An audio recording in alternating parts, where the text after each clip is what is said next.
I've lived in this neighborhood for, been going on about 32 years.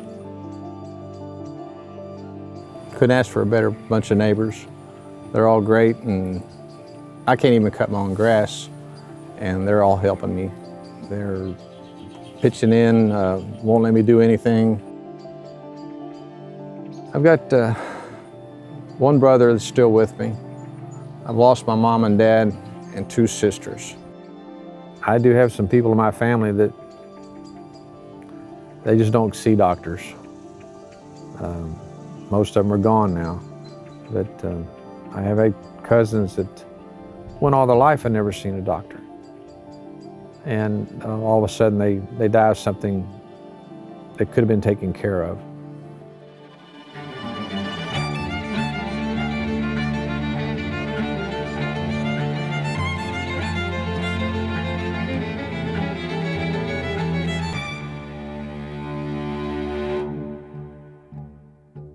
I love living in rural Kentucky. It is my home, and we have a sense of place here, a sense of family.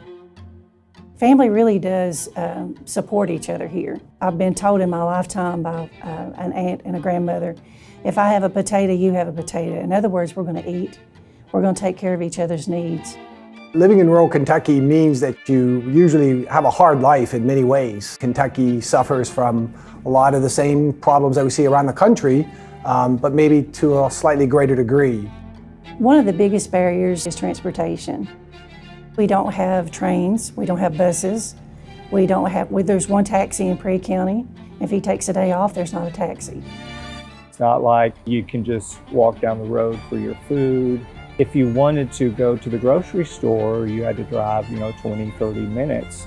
For a lot of people that are accustomed to having the major conveniences just a mile down the road, it is pretty far.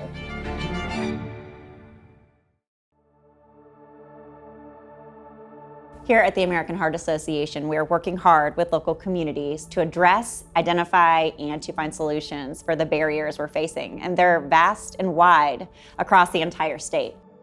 Some of those barriers include shortage of healthcare workers, an aging population, and insurance barriers. Your zip code should not dictate the quality of care that you're getting in any part of the state of Kentucky. That's why we're working hard to address, evaluate, and improve quality of systems of care. I've been keeping check on my heart. I had a bad valve, leaky valve, and it was getting worse. It was down about 40%. So I said, well, it's time to get this fixed. And of course, my daughter Shannon there, she said, Dad, you're coming down here to Lexington to have it done. When I got in there, they replaced the valve, they fixed an aneurysm. The electrical circuit in my heart wasn't working right. They put a pacemaker in me and did something to the arch of my heart, or crown of my heart. So I had a whole lot more wrong than I knew, I even realized. And after the surgery, when I found out all this, it was rather shocking. We do have a shortage in providers. In one sense of the way, if you live in urban areas, you might have a provider that has 1,000 patients to serve. In rural Kentucky, that same provider would have 6,000 patients to serve. We've seen it that a physician will leave or retire because they've been here in the region for a long time, and then it is hard for the hospital to recruit another physician. Most of the nurses that work at these hospitals have lived in the community. If the population base getting smaller because people are moving to seek other opportunities, that just exacerbates the nursing shortage. Also, these patients have many comorbidities, so you're not just dealing with cardiovascular disease, but you also may be dealing with, diabetes and a host of other issues. To expect a primary care physician to care for one patient with so many health problems, it can be a drain, somewhat on the system because of lack of resources in total. Also, in terms of EMS and so forth, some of these counties only have one EMS truck. Heart disease is a critical issue in Kentucky and disproportionately in Eastern Kentucky. We have some of the lowest expectancy due to heart disease and chronic disease. We unfortunately see a lot of cardiovascular risk factors that are not ideally controlled. These include hypertension, diabetes mellitus, obesity, and smoking cessation. So any risk factors that increase the incidence of cardiovascular disease and coronary artery disease will also increase incidence of heart failure. We have to bypass our local hospital because if we transport them there, then all they're going to do is stabilize and then transfer them out. The Center of Excellence in Rural Health was actually established by our legislation in 1991.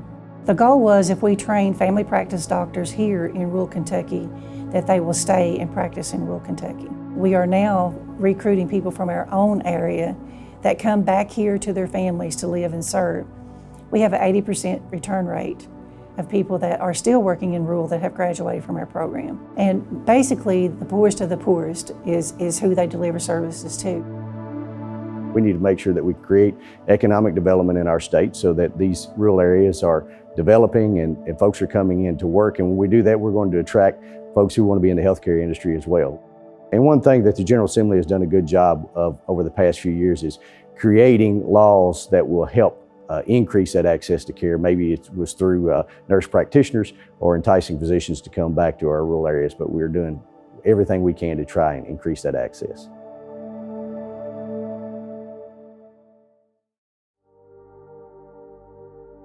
The American Heart Association has been a strong advocate over the years to improve access to healthcare, especially when it came to heart disease and heart attack. They helped us this year with House Bill 512, which created designations for hospitals in order to improve that access for rural communities. When we talk about systems of care and access to care, we are focusing on everything from the time someone activates the emergency system, calling 911, to the time EMS arrives. Everything in between. When a person calls 911, the dispatcher immediately is responding and they are acting as the person that's helping to train the person on the other end of the phone on how to be the first responder. The goal is to maximize time and be efficient in getting a patient to the appropriate hospital so that we can make sure to provide the highest quality of care for the future of the patient. No other mom, daughter, sister, brother, son, wife will have to worry if their loved one will get to the right hospital in the right amount of time. This legislation that we worked on, it hit closer to home than I thought it was going to. The day that the bill passed the Senate committee, my dad checked himself into a rural Eastern Kentucky hospital with chest pain. Because of what I do at the Heart Association, I knew he needed to be at a different hospital. I knew he needed to be at a level 1 comprehensive heart attack center. So I fought for him. When we do things like we did with House Bill 512 and a lot of the improvements that we've been trying to do with healthcare across the state, we're going to improve that access to healthcare. When we do that, everyone is going to win. The education of people in the community, how to access certain benefits, how to access different levels of care, lots still needs to happen. I think about why this project is important and what we're doing when we're talking about rural health is really focusing in on the obstacles that people face. But really the challenges that people are facing are what we need to be addressing. We don't need to judge or think critically of the patient or the person, but really thinking about what is it that we can do to help remove barriers, remove obstacles, and make sure that they can get the best quality of care that they deserve.